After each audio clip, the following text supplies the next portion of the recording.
আসসালামু আলাইকুম। কি অবস্থা সবার? কেমন আছেন সবাই? And welcome to official YouTube channel Shaikh Siam. আর এখন বাজে হচ্ছে ৪টা ৪০। এখন হচ্ছে পুরা ঘরবাড়ি ক্লিন করলাম। ক্লিন করে টুকটাক সব গোছগাছ করে এখন এই যে বসলাম যে ঠিক আছে, সারাদিন কোনো ভিডিও করি নাই। আর আজকে ছিল হচ্ছে জুম্মার দিন, শুক্রবার।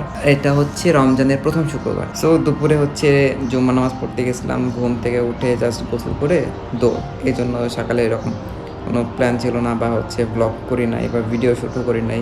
এখন ভাবলাম ঠিক আছে টুকটাক করা যাক, কারণ যেহেতু চ্যালেঞ্জ নিয়েছি 30 দিনে 30টা, সো করতে তো হবেই। নিজের সাথে তো আর বেইমানি করা যাবে না। এই জন্য আর কি শ্যুট করতে বসলাম। আর ফলদা রান্না করতেছি, ইনশাল্লাহ দেখাবো সবই, সেটা দেখাচ্ছি।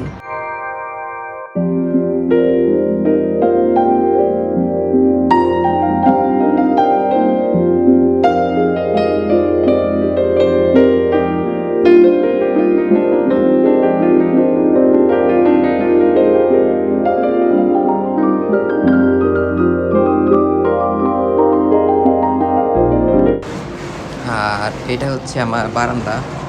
এখানে হচ্ছে তরুণ চাপা গাছ আছে, হাসনায়না গাছ আছে, পুঁই শাক বা হচ্ছে টুকটাক এগুলো লাগানো হয়েছে। এটা হচ্ছে মানজারেনা গাছের কি গাছ এটা? এটা হচ্ছে চন্দ্রমল্লিকা গাছ। এইটা কসমস না কি জানি বলে সেই গাছটা। এটা হচ্ছে গাঁদা ফুল গাছ। এটা হচ্ছে হলুদ চন্দ্রমল্লিকা গাছ। আর এ পাশে আছে হচ্ছে, এটা মনে হয় হচ্ছে পাথরকুচি, এরকম কিছু একটা হয়তো বা বলে। মানি প্ল্যান্ট, অ্যালোভেরা, অ্যালোভেরা, মানি মানি প্ল্যান্ট, অ্যালোভেরা, এই টুকটাক গাছ। আর এটা হচ্ছে আমার বাসা থেকে ভিউ।